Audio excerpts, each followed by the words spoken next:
Let me tell you something. If an old woman like me ends up crouched behind her neighbor's curtains at 1:12 a.m., staring at her own front door, whispering, "Dear God, tell me that's not my son carrying a stranger into my house," then trust me, something has gone very, very wrong. Because when I faked a 1-week trip to visit my sister, I thought I'd simply confirm a suspicion, maybe some discomfort, maybe a little family tension. But at midnight on the third night, when I saw what my son and daughter-in-law were really doing inside my home, my heart didn't just break, it snapped clean in half. And if you think betrayal hurts, wait until it happens in the very house you built with your own hands. Hi everyone, my name is Megan, but around here, folks online know me as Grandma Megan, and welcome back to Grandma Stories. At grandmamegan.before I continue, tell me in the comments, where are you watching from? I love seeing my little community from all over the world. Now let me take a deep breath, because this one still shakes me. Asterisk, I'm 67 years old, born in Ohio, raised in Indiana, settled in Maine, and trust me, I've lived long enough to know when something feels off. But the first moment I realized my own home wasn't really mine anymore, it was something so small, so stupid, so insignificant that most people would have ignored it. But my gut whispered, "Megan, that wasn't normal." And my gut, she's been right far more times than wrong. "Mom, don't worry about that room." The moment things shifted was a Thursday morning. I walked past the old master bedroom, the one I had turned into a storage room after my husband died, and noticed something unusual. The door was locked. My storage room has never been locked. 42 years in this house, and that door has always stayed open. I rattled the knob. Click, click, click.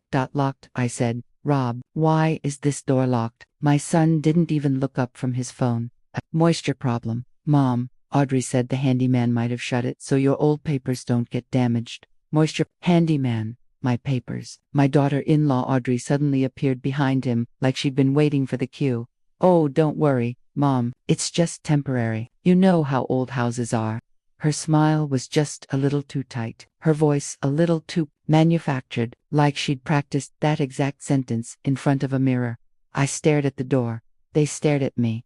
I forced a smile. All right. But inside, something whispered, "Lie, lie, lie." I had no proof yet, but my heart was tightening around something dark. You heard that too, right? That night, around 11:30 p.m., I went to refill my glass of water. I'm slow, my knees cracked like broken twigs, but my ears, sharp as hell. As I walked past the hallway, I stopped. Voices. Low, whispered, not Robert's, not Audrey's, someone younger, someone female. And then, the click of a suitcase wheel rolling across my hardwood floor. I froze. The voices moved down the hallway, toward the locked room. The door creaked open, a slice of warm yellow light spilled out. Soft footsteps entered, door closed. Silence. My hand tightened around my water glass until my fingers turned white. I whispered to myself, "Megan, honey, you did not imagine that." I woke up early, made oatmeal, and waited. When Robert walked in, he yawned like nothing had happened. "Did you sleep well, Mom?" he asked. "I slept fine," I said, but my eyes stayed on him. He couldn't look at me. Then, Audrey breezed in, cheerful as a pageant host. "Coffee. It's hazelnut today." Her makeup was heavier than usual, her clothes too neat for someone who'd slept like a baby.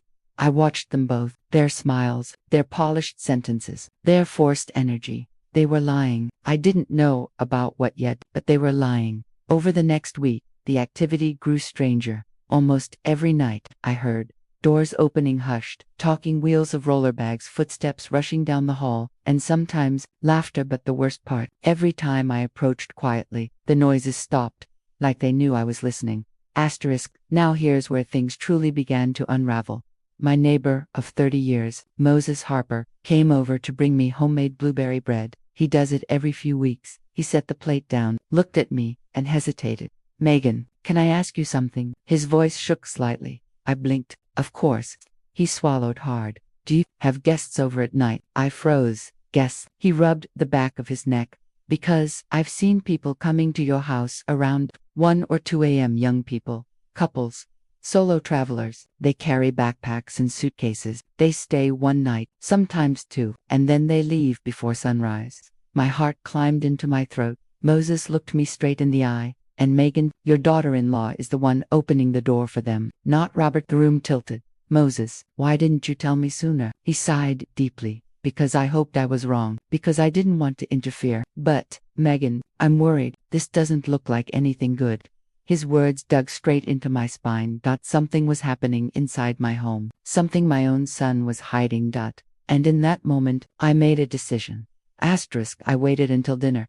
They were cheerful again, laughing too loudly, cutting jokes that didn't land. I set down my fork. I talked to my sister today. I said both. The head snapped toward me. I'm going to visit her next week. 7 days, maybe 8. She's been lonely and wants company.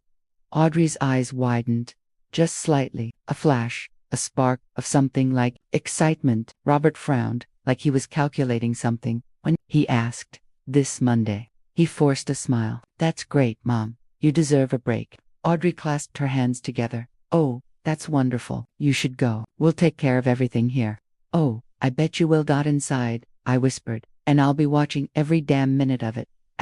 Monday morning, I packed a suitcase with old clothes and walked across the street instead of to the bus station. Buses opened the door immediately. You ready? I nodded. Let's catch some thieves, I whispered. Ted's guest room smelled like lavender. He gave me tea and pointed to the window upstairs. From here, he said softly, you can see everything. I pressed my face close to the glass. My house sat peacefully across the road, quiet, innocent, like nothing bad had ever happened inside. I whispered, show me what you're hiding. And then, night fell, lights clicked on, shadows moved inside. At 12:07 a.m., my front door opened. A young woman stepped inside with a suitcase. She handed Audrey cash. Audrey stuffed it into her pocket like a drug dealer. Robert appeared behind her, not surprised, not confused, and shut the door quietly. My hands shook so badly that Moses grabbed them. Megan, breathe. But I couldn't, because that was the moment I realized my home was being used for something illegal, and my own family was in on it. I barely slept, not because of the strangers walking through my home, not because of the heavy footsteps I heard outside my bedroom door at 3 a.m., not because of the flickering lights or hushed whispers, but because of one simple, painful thought that kept digging its claws into my chest. Where did I lose him? What moment, what mistake, turned my sweet boy into someone I don't recognize anymore? It played in my head like a broken tape. I kept seeing Robert at 10 years old, in his Spider-Man pajamas, carrying a flashlight bigger than his arm, checking every lock in the house because he had to keep Mama safe. And now he couldn't even look me in the eyes long enough to lie properly. That wasn't teenage rebellion. That wasn't growing up. That was distance. Cold, intentional distance. The kind that breaks a mother's spine from the inside. I got up early, earlier than I needed to. It wasn't because I wanted to. It was because something in the air felt unbearable, heavy, like the house itself was watching me. I made coffee, toast, eggs, even though I didn't want to eat. The pan hissed, the toast popped, the coffee dripped, and still, the energy didn't shift. It felt like I was cooking breakfast on the edge of a cliff. And then I saw it, a duffel bag, dark green, half open, sitting near the coat closet, like someone dropped it in a rush. The mud on the side was still moist. My heart jumped into my throat. Not ours, not Robert's, not anyone I knew. A stranger's bag. I shouldn't have opened it, but something in me whispered, you need to know. I leaned down slowly, as quiet as I could, and peeked inside. And God help me, there was something metal, wrapped in a black towel, large, solid, the kind of cold metal that doesn't belong in ordinary houses. I shut the bag so fast my hand stung. In that moment, something deep in my gut told me, this is the first piece of a truth that will destroy your entire understanding of your family. I didn't know how right I was. At 11:57 a.m., I heard the front door unlock. Not knock. Unlock. 3 men walked in like they owned the place. My home. My sanctuary. My safe place of 27 years. Robert didn't even greet me. He just looked annoyed, like I was the intruder. But the men, they were not from here. They didn't belong in our quiet, slow-paced, church on Sundays town. One of them had a tattoo running down the left side of his neck, sharp, jagged, almost like a cracked lightning bolt splitting his skin in half. I'd never seen anything like it in my entire life. Another one carried something in a black grocery bag that clanked softly, metallic, dangerous. The third kept scanning the windows, doors, corners, the way paranoid people check for exits. and their conversation. It wasn't small talk, I heard. Tonight, shipment, no mistakes again. Last deal. My stomach twisted. Robert kept glancing at me, not lovingly, not worried, not embarrassed. No. He looked like someone who wanted me gone. Removed. And for the first time in my life, I had a grandmother's fear I'd never felt before. They aren't just hiding something, they're preparing to replace you. Replace me. Push me out. What were they planning? Where did my boy go? Around 3 p.m., there was a knock. Moses stood outside again, hands on his hips, the way older men do when they're stressed. His face was pale. Can we talk? I stepped out and shut the door behind me. He lowered his voice immediately. You're in danger. My knees almost gave out. Moses, just tell me. He swallowed. You know those men, the ones who came last night. Yes, they weren't just visiting. He leaned in closer. They were scoping the place. What do you mean? I saw them in your backyard at 2 a.m. checking the windows, testing the shed door. One of them had a flashlight with a red lens that's military. My heart thudded against my ribs. They're planning something. May, what did they bring in? I don't know, but they carried something huge from that white truck. Looked like equipment. The word equipment hung in the air like smoke. Heavy, dangerous, wrong, and he added, your son was directing them. The world froze for a second. Robert, my Robert, directing 3 grown, dangerous men. I felt the crack inside me widen. He saw me watching, Moses said, and he told them something. I didn't hear what, but they stared at me like I wasn't supposed to be there. The hallway felt colder after Moses left, like the house knew it finally had a witness. Around sunset, the strangest thing happened. Someone locked the storage room at the end of the hall, from the outside. None of us had ever locked that room. There wasn't even a reason to. I walked closer, slowly, my heart pounding, and then I heard it. A metallic clank. Another. A whisper. Careful, we only have tonight. The lights under the door flickered, like someone was welding inside, or assembling something, or breaking something. Whatever it wasn't normal. It wasn't safe, and it wasn't legal. My hand touched the doorknob. It was warm. That scared me more than anything. I walked back to my bedroom, each step heavier than the last. I sat on the edge of my bed, hands shaking. And for the first time, I let myself feel it. The heartbreak, the betrayal, the fear, the loneliness of realizing your child is no longer yours. I stared at the floor and whispered, where did I lose him? When did everything change? My eyes burned, but tears didn't fall. Mothers don't cry easily. Grandmothers cry even less. But I felt something inside me snap, quietly. Not break. Not yet, but snap. A warning, a premonition, a whisper from my own heart. You're living with strangers. Understood. I faked a trip for 1 week. What happened in my house changed everything. Grandma narrator. Deep emotional pacing. Cinematic progression. I was shaking when I closed my bedroom door. Not from age, not from nerves, but from the sickening realization that whatever Robert and Audrey were doing, it wasn't small, it wasn't harmless, and it sure as hell wasn't just work stuff.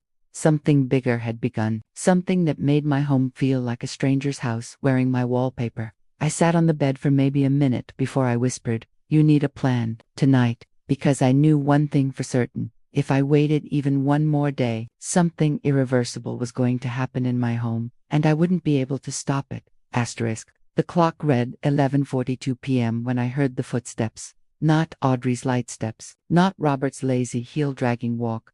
These were heavy boots, purposeful, determined. Thud, thud, thud. They moved down the hall, paused, and then I heard a voice I didn't recognize. She's still here, right? Not whispered, not hidden. Said openly. About me. Every hair on my arm stood straight up. Robert's voice followed, quieter but not quiet enough. Yeah, but she's leaving tomorrow. Just stay out of sight. Stay out of sight. From me. My own son said that like I was some problem they needed to work around. I covered my mouth with my hand to stop myself from reacting. I wasn't safe anymore. Not with these strangers. Not with whatever they carried. And horrifyingly, not even with my own child. Around 12:17 a.m., the hallway went silent.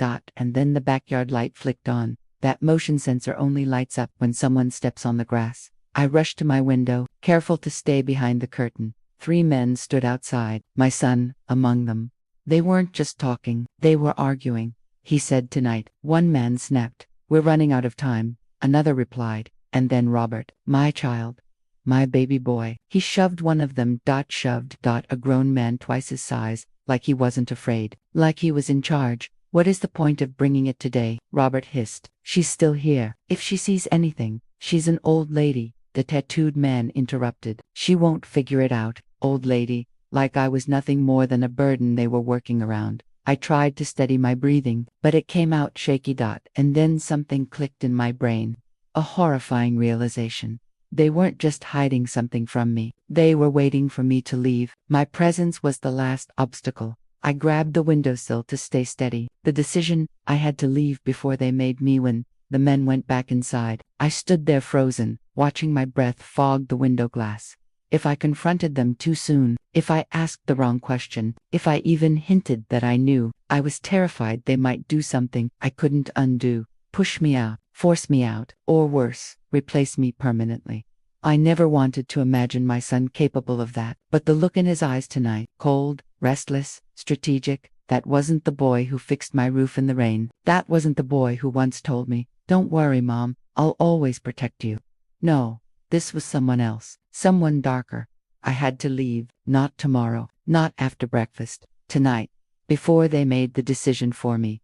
I didn't know whether to cry, scream, or run. I packed only what mattered. My documents, a few clothes, my phone, my husband's wedding band, and the old house key Moses gave me just in case. My hands trembled when I zipped the bag. Every small sound felt like thunder in the hallway. Every creak of the wooden floor felt like a scream. When I finally opened my bedroom door, the house felt different. Not quiet, listening, waiting.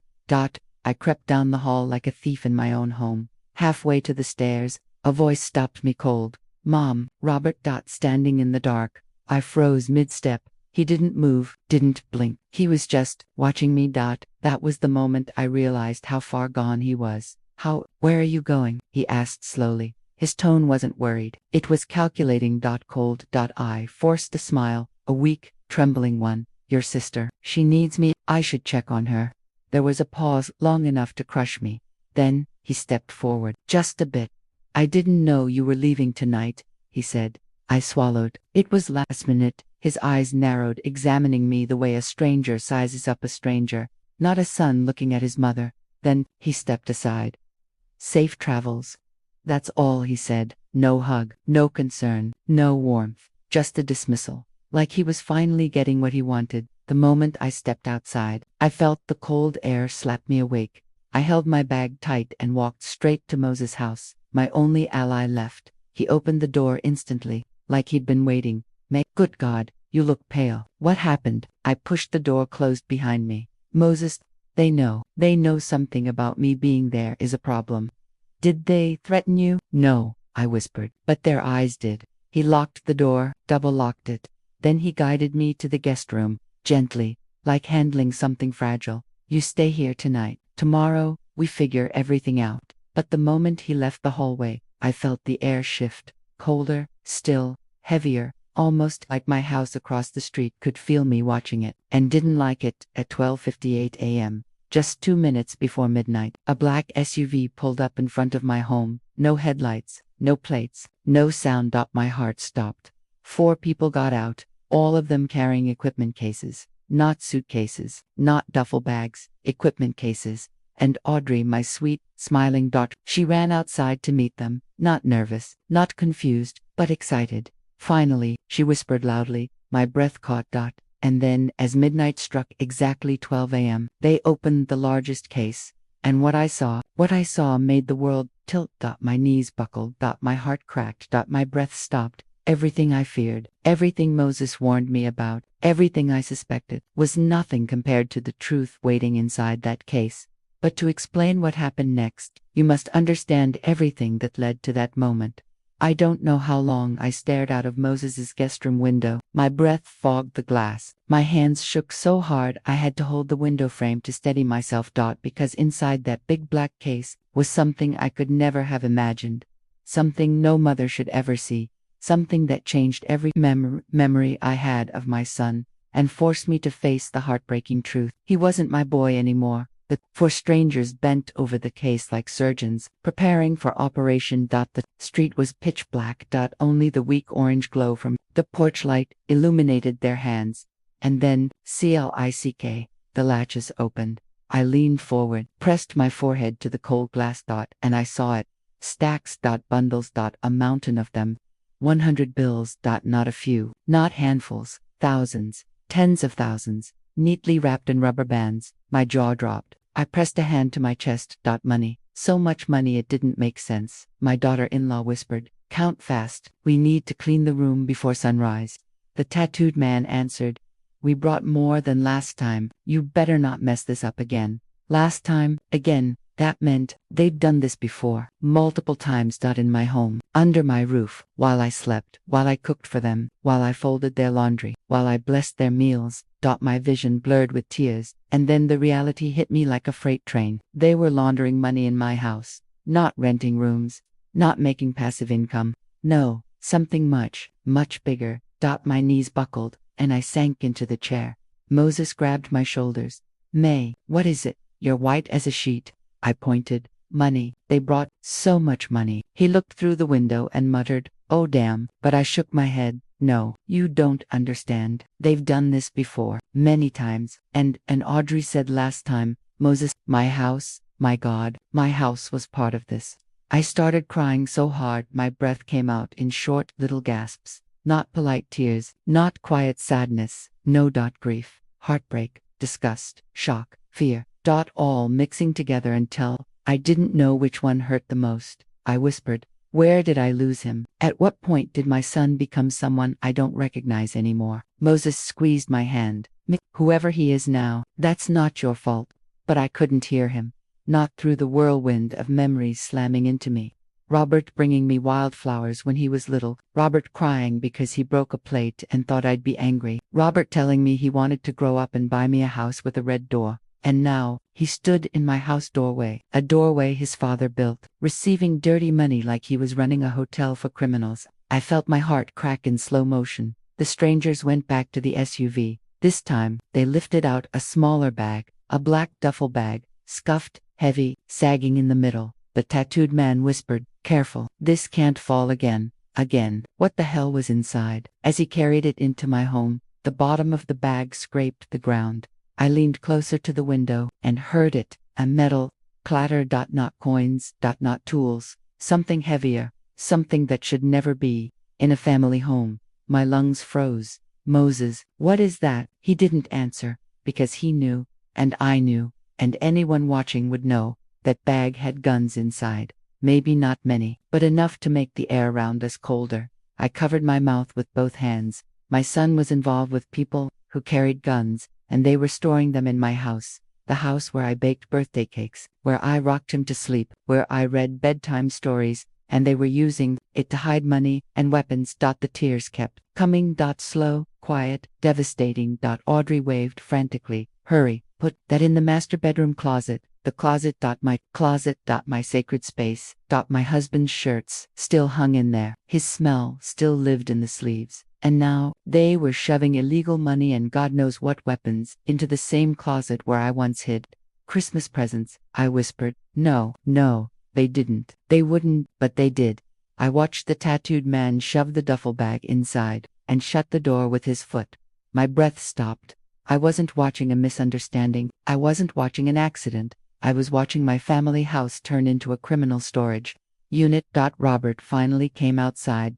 His shoulders tense, jaw clenched, hands shaking, not from fear, from anger. He snapped, "If this goes wrong again, we're done. I'm done. My mom leaves tomorrow. After that, we're going full schedule." Full schedule. Full schedule of what? Money drops, gun storage, illegal business inside my home. My vision blurred again. Then he said it, the sentence that broke me in half. "She's old. She doesn't need this house anymore. Once she's settled at her sister's, we can transfer everything quietly." Transfer. Everything. Quietly. My heart stopped. They weren't just using my house. They were trying to take my house. Steal it, behind my back, behind my aging eyes. All while letting me cook their dinners and pay the electric bill and trust them and love them.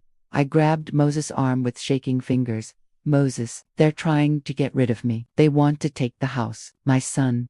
My own son. He wrapped his arm around me before I crumbled. Listen to me. We're going to fix this. But you can't go back in there. Not alone. Not ever. And then, as if fate waited for the worst moment, something else happened. Something that sealed everything. Dawn comes. One of the men turned to Robert. You tell her you'll drive her to the station tomorrow. Robert nodded. Double quotes. Yeah. I'll make sure she gets on that bus. She won't be back. Won't be back. Not for a week. Not for a little while. Won't be back. I covered my face and cried silently. Those words weren't careless. They weren't accidental. They were a plan. A plan to get rid of me. A plan to take my home. Plan involving people with guns and cash and cold eyes and no mercy. My baby boy, my only child, wasn't just lying. He wasn't just hiding something. He was actively participating. Willingly. He knew exactly what he was doing. And he didn't care what it did to me. And with it, a decision by sunrise. They were gone. The money inside. The weapons inside. Robert and Audrey asleep like nothing in the world was wrong. Watched them through Moses' window. Watched their bedroom lights turn off. Watched my home go dark. Watched the house I built with my husband slowly transform into something unrecognizable. And I made a decision. A painful, heartbreaking, necessary decision. The kind of decision older women whisper about in church halls and never say out loud. I was going to save myself and my home, even if it meant losing my son forever. At 7 a.m. sharp, I called someone I never thought I'd call. Someone I hoped I'd never need, but someone who would listen. The sheriff. I told him everything. Every whisper, every payment, every bag, every word Robert said. Every detail I watched through my tears. They told me to stay hidden, stay safe. Asterisk, and wait. So I waited, and at 9:14 a.m., they came. Unmarked cars, 2 black vans, 3 officers to Moses' door, and a team walking toward my house. I watched everything unfold from behind the curtain. I watched strangers dragged out. I watched bags confiscated. I watched money pulled from my closet. I watched Audrey screaming. I watched Robert argue, deny, shout. And then, I watched my son's hands, cuffed behind his back. His eyes searching the street, searching for me. He saw me at Moses's window. And for 1 second, one heartbreaking second, I thought he'd cry. Instead, he mouthed, "You did this." They took him away. Took them all away. And I stood there at the window feeling like the world had aged. 5 decades in one morning.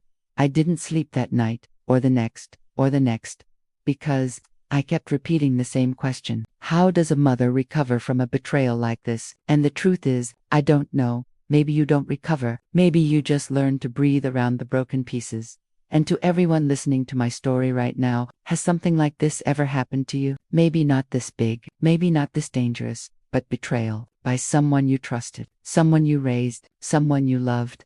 Have you ever been blindsided? Has someone ever hurt you so deeply you didn't recognize them anymore? If yes, tell me your story in the comments. You might help someone else feel less alone. And I'll say this, anyone who betrays the hand that raised them will eventually face the consequences they deserve, no matter how long it takes.